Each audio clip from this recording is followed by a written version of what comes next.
Hola, ¿qué tal? Mi nombre es Daniela Cecilia Irigoyen Muñoz. El día de hoy vamos a estar tratando el tema de circulación pulmonar, un tema bastante importante para entender lo que es la fisiología respiratoria. Esos son los objetivos de la clase de hoy. Vamos a describir las características de la circulación pulmonar, explicar los determinantes de la resistencia vascular pulmonar y también cómo se relaciona con las presiones pulmonares. De igual manera vamos a entender la distribución del flujo sanguíneo a través de los pulmones, comprender la dinámica capilar pulmonar y las fuerzas externas relacionadas a ellas. Y finalmente vamos a relacionar todos estos conceptos con la formación del edema pulmonar y vamos a estar respondiendo algunas preguntas también. Vamos a comenzar viendo circulación pulmonar como tal. En primer lugar comenzamos identificando que los pulmones cuentan con dos tipos de circulación, uno de bajo flujo y alta presión y uno de alto flujo y baja presión. Bajo flujo más alta presión está dado por las arterias bronquiales. Estas son ramas de la arteria aorta y están encargadas de irrigar al pulmón como tejido, porque recordemos que es un órgano que necesita energía para poder funcionar y esto es brindado mediante la sangre oxigenada. Ese es un punto a destacar. Estamos transportando sangre oxigenada. Y también irrigamos a otros órganos de sostén pulmonar. Ahora, como son ramas de la arteria aorta recordemos que sale con presiones bastante elevadas luego de pasar por el lado izquierdo del corazón, luego de salir del lado izquierdo del corazón. Entonces la presión que vamos a observar aquí es elevada. Por lo tanto, sus ramas cercanas también van a tener una alta presión. Pero, ¿qué pasa? El flujo va a ser mucho menor porque solamente está llevando una parte pequeñita de lo que transporta la aorta. Entonces, bajo flujo y alta presión. Por otro lado, en el de alto flujo más baja presión, identificamos lo siguiente. Esto va a estar representado por las arterias pulmonares. Las arterias pulmonares nacen desde el ventrículo derecho. Vamos a tener el tronco pulmonar y luego las dos arterias pulmonares que van a distribuir la sangre a ambos pulmones. Básicamente están cargando con todo el gasto cardíaco. Toda la sangre que ha llegado al corazón derecho está siendo eyectado hacia los pulmones. Entonces, esta sangre está llegando a través de las venas cavas superior e inferior a la aurícula, pasa al ventrículo y luego pasa a los pulmones. Es sangre venosa no oxigenada. No oxigenada porque está llegando de la circulación sistémica. Después de haber sido utilizada, está regresando al corazón para poder ser oxigenado en los pulmones. Esta es la que entra al pulmón específicamente para participar en el intercambio gaseoso mediante los capilares pulmonares y los alvéolos pulmonares. Vamos a profundizar un poco más en esto. Es importante mencionar que el flujo que pasa por las arterias bronquiales representa aproximadamente entre un 1 a 2% del gasto cardíaco. También que las arterias bronquiales dan soporte al árbol bronquial, además de las estructuras de soporte que ya hemos mencionado. Y también tenemos que entender cómo su drenaje está asociado a un shunt fisiológico. Primero entendamos qué significa shunt. Shunt es la mezcla de sangre no oxigenada con sangre oxigenada. Eso es todo. Pero esto puede darse por dos motivos. Uno patológico o, como en este caso, uno fisiológico. Hay patologías que están asociadas a shunts, hay varias patologías. Sin embargo, este proceso va a ser uno fisiológico. Esto quiere decir que va a ser un proceso normal o natural del organismo. Pero, ¿cómo es que funciona esto? Bueno, es aquí donde tenemos que entender el drenaje. Las arterias bronquiales, a diferencia de otras arterias del organismo, van a tener un proceso de drenaje diferente. Recordemos que estas están irrigando al pulmón como tejido. Pero ¿qué pasa cuando una arteria irriga su tejido? La sangre que va a regresar hacia el corazón o que va a salir del tejido va a ser diferente porque esta ya va a estar desoxigenada. Ya usó el oxígeno para sus funciones. Recordemos que el oxígeno es necesario para que cualquier tejido pueda generar energía y funcionar como debería. Entonces la sangre que está saliendo ya después de irrigar al pulmón va a estar desoxigenada. Pero esta sangre nosotros esperamos que toda se vaya a venas bronquiales y que vuelva al corazón por las venas cavas, etc. Sin embargo, ¿qué pasa aquí? Debido a la cercanía que va a tener en este caso con los vasos pulmonares, en este caso las venas pulmonares, mediante un proceso de anastomosis, las ramas de las arterias bronquiales van a llegar hacia las venas pulmonares y estas van a ir directo al lado izquierdo del corazón. O sea, van a ir hacia la aurícula izquierda. También lo podemos ver aquí. Entendemos eso primero. Pero pensemos un poco en lo que hay en las venas pulmonares. Las venas pulmonares son las que le siguen a los capilares pulmonares Y antes de esto hemos tenido a las arterias pulmonares. Las arterias pulmonares salen del lado derecho del corazón. Sangre no oxigenada que está yendo a los pulmones porque quiere ser oxigenada ahí. En los pulmones ocurre el proceso de intercambio gaseoso en el que botamos el CO2 y ingresa el oxígeno. Entonces, esta sangre con el oxígeno nuevo va a pasar a las venas pulmonares y está regresando. Entonces, ¿qué pasa si nosotros estamos mezclando sangre pobre en oxígeno, que es la que sale de las arterias bronquiales y se anastomos acá, con sangre que es rica en oxígeno porque se acaba de oxigenar? Estamos teniendo un shunt fisiológico. Entonces, nuestro corazón no está recibiendo sangre al 100% oxigenada, sino que este está teniendo bastante oxígeno por lo que acaba de cargar, sin embargo, tiene un pequeño porcentaje que no lo está. Y esto es lo que vamos a entender como nuestro shunt fisiológico. En cuanto a las arterias pulmonares, son un poco más sencillas de entender. Estas, recordemos, salen del lado derecho, ya lo mencionamos, van hacia los pulmones, ocurre el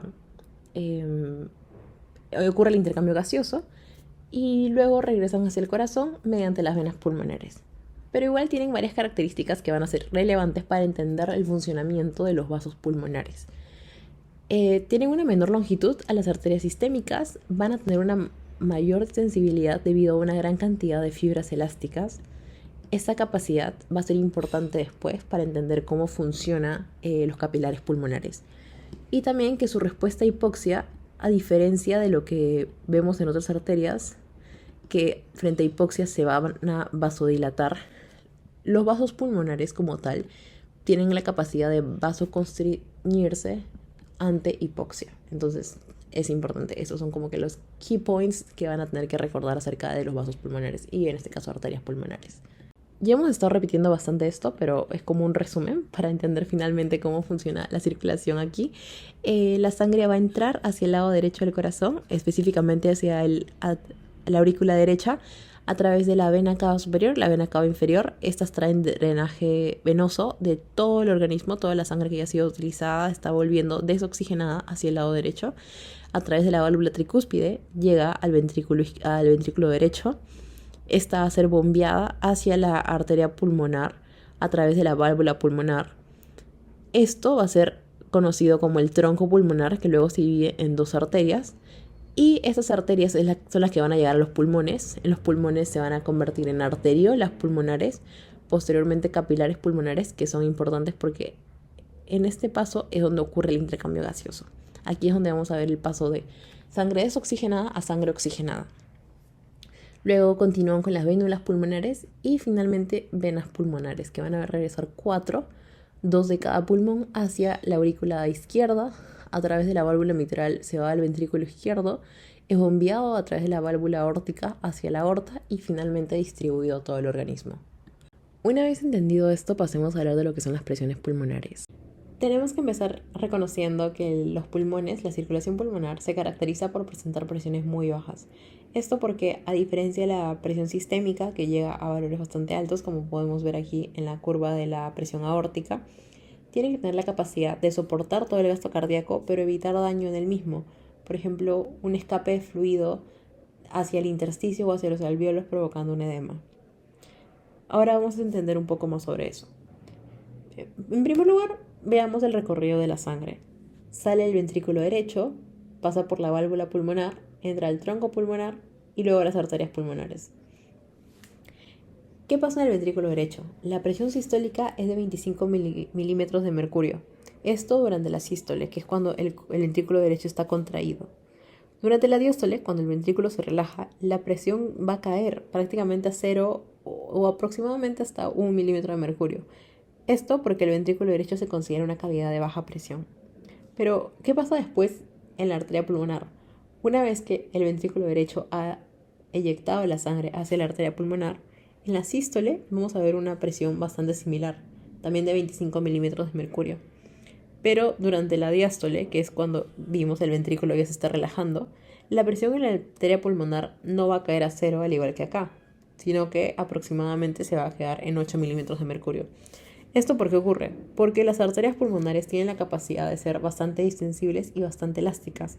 Durante la sístole se están expandiendo, pero durante la diástole van a liberar esta energía elástica que han quedado guardada para seguir empujando esa sangre hacia el resto del pulmón. Entonces es por eso que la presión va a ser más elevada que la diástole en el ventrículo derecho.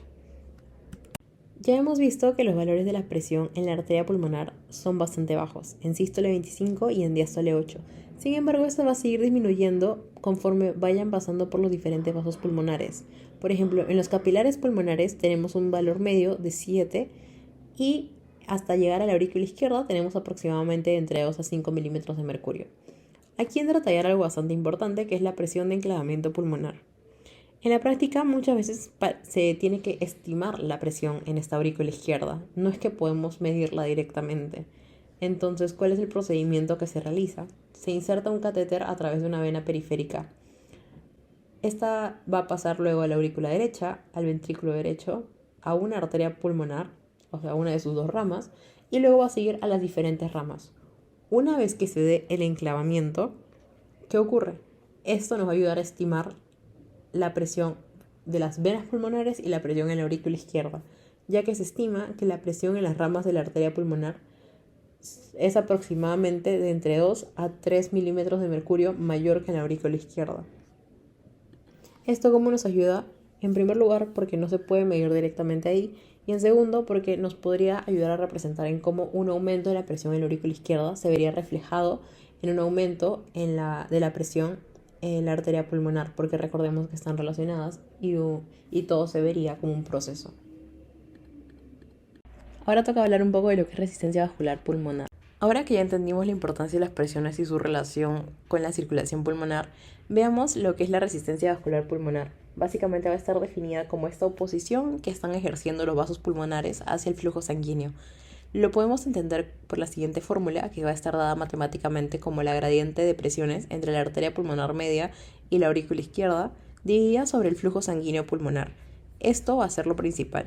Sin embargo, vamos a tener estas determinantes que van a ayudarnos a explicar lo que acabamos de ver. Primero, el volumen pulmonar. Es importante identificar cómo este influye en la resistencia vascular. ¿Por qué? Porque modifica la forma en la que se están comportando los vasos dentro del pulmón. Por ejemplo, si el pulmón está extendido o si está contraído. Esto va a afectar a los vasitos. De ahí el diámetro vascular. El diámetro vascular, al igual que en, por ejemplo, vasos sistémicos, pueden estar dilatados o contraídos. Al estar dilatados vamos a ver una disminución de la resistencia vascular, pero al estar dilatados vamos a ver una disminución en la resistencia.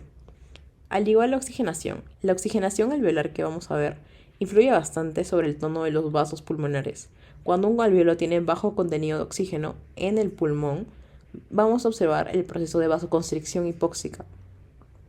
Entonces, esto al ocurrir está aumentando la resistencia, y si tuviéramos alvéolos bastante bien oxigenados, va a ocurrir lo inverso, se van a dilatar más, también asociándolo a la resistencia. Y bueno, finalmente la presión de perfusión, que es como la presión con la que la sangre está llegando al pulmón y cómo esta va a influir en la resistencia, recordemos que lo habíamos visto acá. Y también es importante recordar la diferencia entre la resistencia vascular a nivel del pulmón y la resistencia a nivel sistémico. A nivel del pulmón, la resistencia va a ser mucho menor. ¿Por qué? Porque justamente los vasos pulmonares van a presentar la característica de tener una alta distensibilidad, o sea, tienen una gran capacidad para extenderse o contraerse con mayor facilidad que los vasos de la circulación sistémica.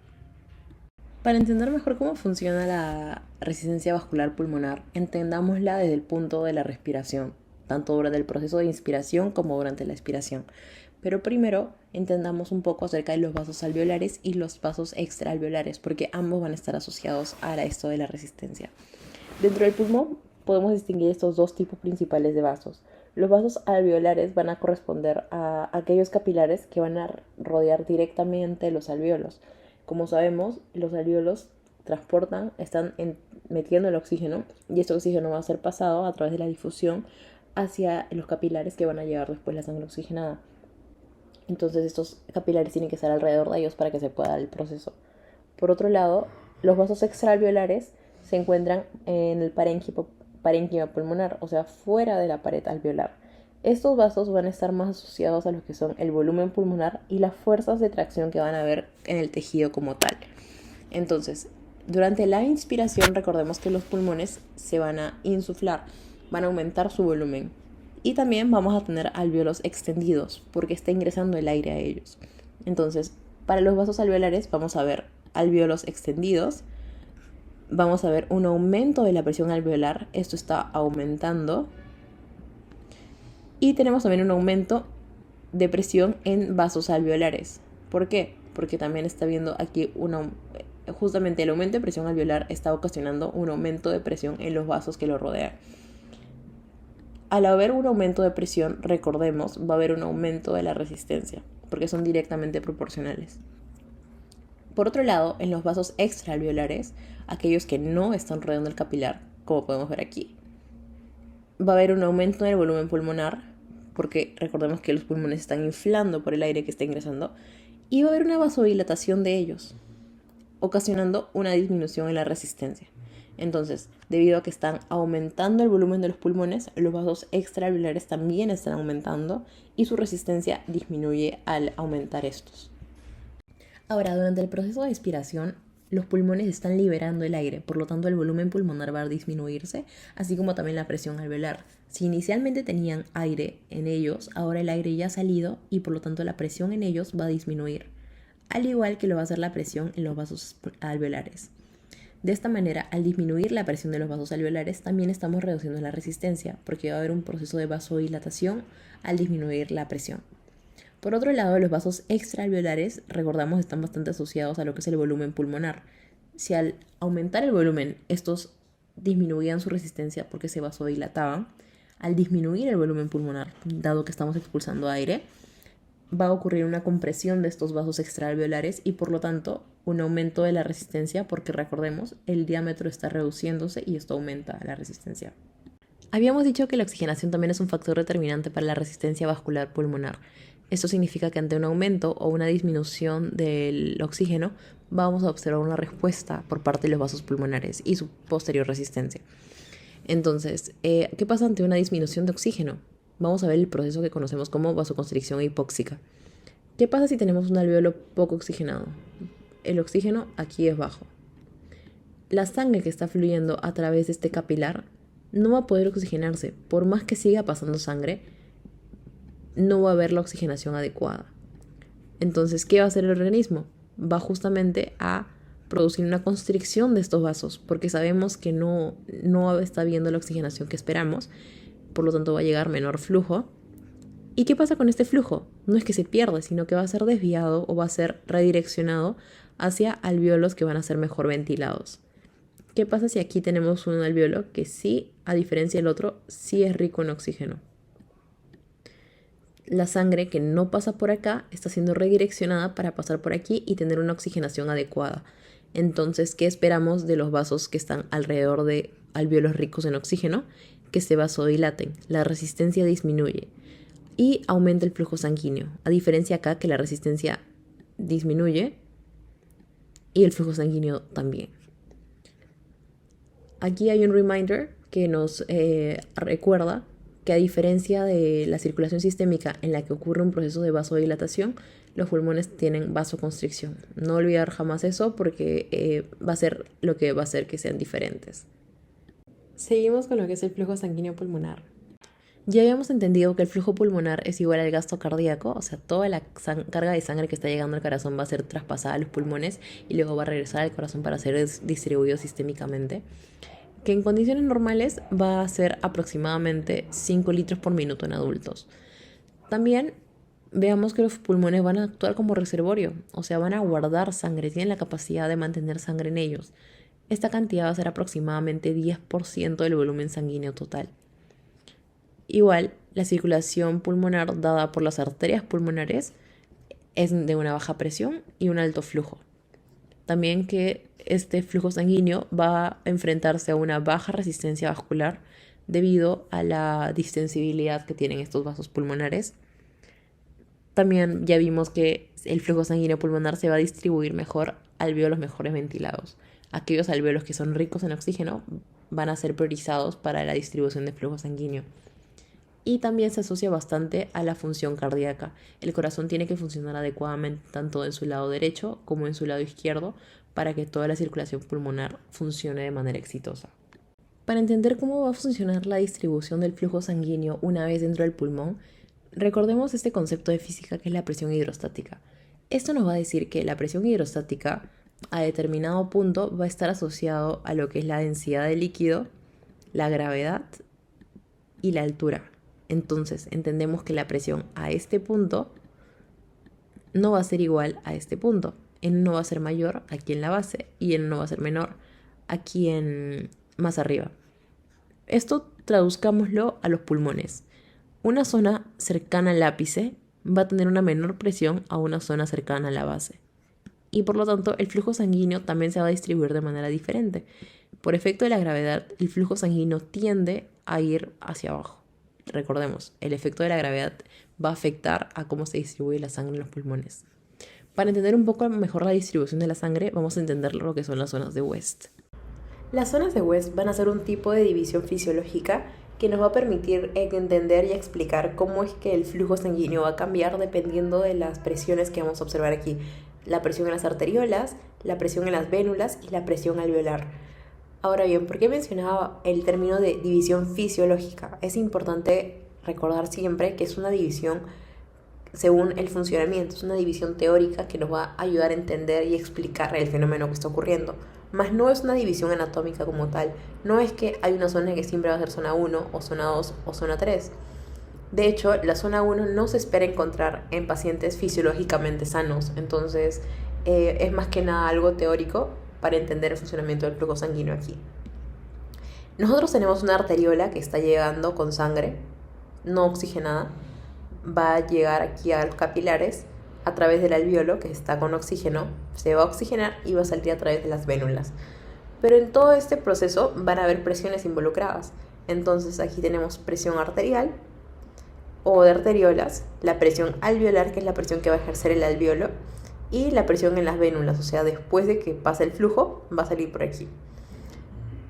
¿Por qué vemos aquí estas arteriolas y estas vénulas más gorditas y aquí más delgaditas?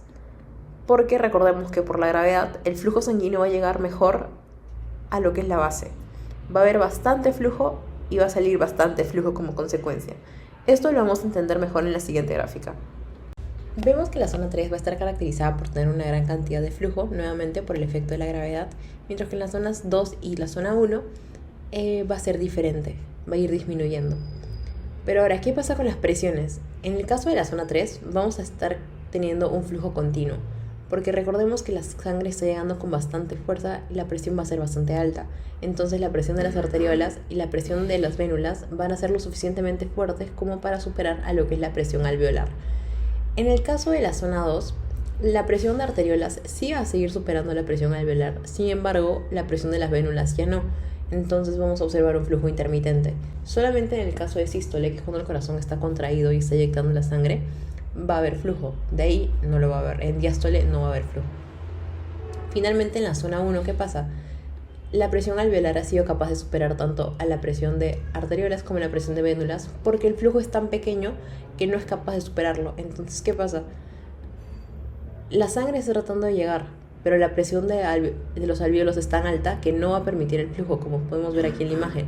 Entonces, al ser mayor que ambas, no va a permitir flujo en ningún punto del ciclo cardíaco. Estas gráficas nos ayudan a entender las zonas de West de una mejor manera, para entender que no es una división anatómica, sino una fisiológica. Entonces, las zonas pueden variar. Por ejemplo, de pie, la zona 3 va a ser más pequeña porque el pulmón está colocado de manera vertical. Pero ¿qué pasa en un paciente colocado en posición de cúbito supino o recostado? La zona 3 se va a agrandar, mientras que la zona 1 se va a achicar. ¿Qué pasa con el flujo sanguíneo durante el ejercicio? Durante el ejercicio, la demanda de oxígeno se ve incrementada, por lo tanto el flujo sanguíneo también aumenta. Sin embargo, las presiones pulmonares van a cambiar muy poco. Esto debido a las dos características que hemos estado repitiendo con respecto a los vasos pulmonares, que son el reclutamiento capilar y la distensión capilar. El reclutamiento es la capacidad de poder jalar nuevos vasos sanguíneos, nuevos vasos pulmonares, para que estos también puedan tener flujo sanguíneo y ventilarse en mayor medida. Luego está la distensión capilar. Recordemos que la distensibilidad permitía que la presión no aumentara tanto y que la resistencia más bien disminuyera. Como se observa aquí, la resistencia vascular pulmonar disminuye y las presiones aumentan muy poco. Esto con el objetivo de permitir el paso del flujo sanguíneo aumentado. Entonces aquí podemos ver el flujo sanguíneo en reposo y en ejercicio y cómo es que aumenta la cantidad de flujo sanguíneo tanto en los ápices, a la mitad y en las bases de los pulmones. Continuemos con la dinámica capilar pulmonar. Para entender esta dinámica, comencemos explicando qué son las fuerzas de Starling, porque estas nos van a ayudar a entender el comportamiento de fluidos entre un capilar y el espacio intersticial. Nosotros tenemos sangre constantemente pasando aquí, pero esta sangre, ¿qué va a hacer? Va a ocasionar una presión. La presión que ejerce la sangre sobre esta pared endotelial la vamos a conocer como la presión hidrostática capilar. Esta sangre la vamos a considerar como el fluido que está tratando de salir hacia el espacio intersticial, está generando una fuerza de salida. Tiene otra presión también, que es la presión oncótica capilar. La sangre contiene proteínas, un ejemplo de ellos es la albúmina. Las proteínas del plasma van a tener la capacidad de jalar agua hacia el capilar, entonces tenemos aquí una fuerza de entrada. Es una presión oncótica capilar que está tratando de meter fluido hacia adentro del capilar. Sin embargo, el espacio intersticial también tiene sus fuerzas, también tiene sus presiones. Entonces tiene la presión hidrostática intersticial y la presión oncótica intersticial. Este fluido está tratando de salir del espacio intersticial. ¿Y cómo sería su salida? Sería entrando al capilar. De igual manera, las proteínas del intersticio jalan agua desde el capilar hacia el intersticio. Estas fuerzas están en constante equilibrio para evitar escapes de fluidos hacia el espacio intersticial, porque recordemos que la mayor cantidad de fluido debe encontrarse dentro del capilar. Nosotros no queremos que este escape y se quede en el intersticio. Este equilibrio puede verse alterado, por ejemplo, en lo que vamos a tratar en un momento en casos de edema, por diferentes motivos, pero ahora vamos a entender cómo funcionan estas fuerzas en los pulmones. Esta gráfica explica bastante bien cómo funcionan las diferentes fuerzas en condiciones normales en los pulmones. Ya vimos que la presión hidrostática capilar va a ser producida por la cantidad de sangre que va a estar presente en los capilares pulmonares. La sangre que pasa va a tener esta presión que va a jalarlas hacia afuera, va a tratar de que esta sangre salga hacia el intersticio. La presión oncótica capilar va a ser lo opuesto, va a tratar de evitar que la sangre salga porque está reteniendo agua, por ejemplo proteínas como la albúmina y otras. La presión hidrostática intersticial. El intersticio también tiene fluido. Este fluido va a generar la presión que va a tratar de ser metida hacia el capilar, va a tratar de ser expulsada del intersticio hacia el capilar. Pero ese fluido es generalmente en mucha menor medida que la que encontramos en el capilar, porque está siendo constantemente drenada a través de los vasos linfáticos bronquiales, como podemos ver aquí. Y finalmente la presión oncótica intersticial. Las proteínas del intersticio van a estar pendientes de que el agua o el fluido presente ahí se quede en el intersticio y lo retiene. Ahora, ¿qué pasa cuando hay una alteración en este equilibrio del que ya hemos hablado? Pueden ocurrir patologías como el edema pulmonar. Se define como la acumulación de fluido del intersticio y o en los alvéolos pulmonares y puede tener dos etiologías, la cardiogénica y la no cardiogénica. Como su propio nombre lo dice, va a tener una causa asociada al corazón. El corazón se ha visto alterado y como consecuencia estamos afectando al pulmón. Sin embargo, en la no cardiogénica sí vemos netamente daño dentro del mismo pulmón. Ya vamos a entender cómo. En la cardiogénica, la gráfica nos lo explica bastante bien. Este paper describe como hay un incremento de la filtración de fluido. ¿Esto por qué? Porque hay un aumento en la presión hidrostática capilar. ¿Qué pasa si, por ejemplo, hay más sangre dentro de los capilares? La presión hidrostática va a aumentar. Si aumenta la presión hidrostática, el fluido va a salir más, porque esa fuerza está predominando sobre las otras. Pero las proteínas, recordemos, no son capaces de traspasar la barrera. La barrera endotelial tiene una muy poca permeabilidad para las proteínas, especialmente para las grandes. Entonces, el fluido va a ser muy bajo en proteínas, probablemente nulos, pero lo que sí predomina va a ser el líquido, el fluido. Entonces aquí recordamos, la barrera endotelial no está siendo comprometida. Esto a diferencia del edema pulmonar no cardiogénico. Aquí lo que vamos a ver es un aumento de la permeabilidad capilar. ¿Qué significa esto? La barrera endotelial, nosotros tenemos células que están siendo que están formando esta barrera. ¿Qué pasa si hay una disrupción entre ellas? Esto va a permitir el paso de proteínas y otras sustancias hacia afuera, hacia el intersticio. Esto lo entendemos como un aumento de la permeabilidad capilar. Por eso podemos encontrar un fluido alto en proteínas, una barrera endotelial comprometida y un aumento de la presión oncótica intersticial, porque al fluir las proteínas de la sangre hacia el intersticio, está a su vez aumentando la presión oncótica del intersticio. Esto puede estar asociado a lo que son infecciones, intoxicaciones, entre otras causas, pero no cardiogénicas. Finalmente vemos las preguntas. La primera dice, durante el ejercicio intenso el gasto cardíaco de una persona sana aumenta considerablemente. Sin embargo, la presión media de la arteria pulmonar aumenta muy poco. ¿Cuál de los siguientes mecanismos explicaría mejor este hallazgo? A. El aumento de la resistencia vascular pulmonar. B. La vasoconstricción pulmonar hipóxica. C. El reclutamiento y distensión capilar. O D. La disminución del retorno venoso hacia la aurícula derecha. Pueden pausar un momento el video para poder responderla. Y la respuesta sería la C, el reclutamiento y distensión capilar. Recordemos que durante el ejercicio intenso, el flujo sanguíneo está viéndose aumentado porque el gasto cardíaco aumenta. Sin embargo, la presión no va a tener mucha variación, va a aumentar muy poquito. Esto funciona debido a que estamos reclutando más vasos sanguíneos y los capilares ya existentes o que ya están siendo utilizados van a tener la capacidad de distenderse, por lo tanto reducir la resistencia y que el flujo sanguíneo pueda pasar con mayor facilidad.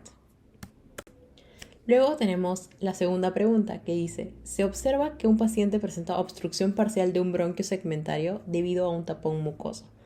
El alvéolo distal queda mal ventilado pero sigue siendo profundido. ¿Qué respuesta vascular se esperaría y por qué? A. Una vasodilatación para poder aumentar el intercambio gaseoso. B. Una vasodilatación para poder disminuir la resistencia vascular pulmonar. C. Una vasoconstricción para aumentar la presión oncótica capilar. O D. Una vasoconstricción para redistribuir el flujo hacia alvéolos mejores ventilados. Nuevamente pueden pausar el video para poder responderla. La respuesta es la D. Recordemos que, ¿qué pasa cuando tenemos un alvéolo mal ventilado, pero que sigue habiendo perfusión? Nosotros esperamos que ese flujo sanguíneo sea redireccionado hacia zonas con alvéolos mejores ventilados. Y eso es lo que podemos observar aquí. Los vasos presentes cerca del alvéolo mal ventilado van a sufrir un proceso de vasoconstricción y este flujo va a irse hacia alvéolos que sí tengan el oxígeno necesario. La tercera pregunta menciona, un paciente con insuficiencia cardíaca izquierda desarrolla edema pulmonar. ¿Cuál de los siguientes cambios fisiológicos explicaría la acumulación de líquido en los alvéolos? A. Una disminución de la presión hidrostática capilar. B. Un aumento de la presión hidrostática capilar pulmonar. C. Una disminución de la presión oncótica intersticial. O D. Una disminución de la presión venosa pulmonar. Pueden pausarlo para responder. Y la respuesta es la B. Un aumento de la presión hidrostática capilar pulmonar. ¿Por qué? Recordemos que, ¿qué pasa en un edema cardiogénico? Está habiendo un aumento de lo que es la presión hidrostática. Al aumentar la cantidad de fluido que hay dentro de los capilares, en este caso la cantidad de sangre dentro de los capilares, está aumentando la presión hidrostática que trata de expulsar esa sangre hacia el intersticio.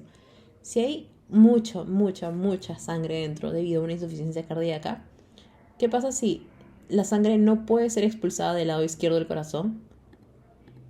Si retrocedemos, la sangre va a quedar almacenada dentro del pulmón.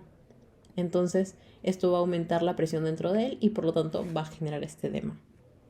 Esta es la bibliografía utilizada en la clase de hoy. Pueden utilizarla para poder revisar ciertos conceptos más a fondo y entender mejor cómo funciona todo esto de la fisiología pulmonar. Acá también les dejo la encuesta de la clase. Sería bastante importante conocer su opinión y también reconocer en qué aspectos podríamos seguir mejorando.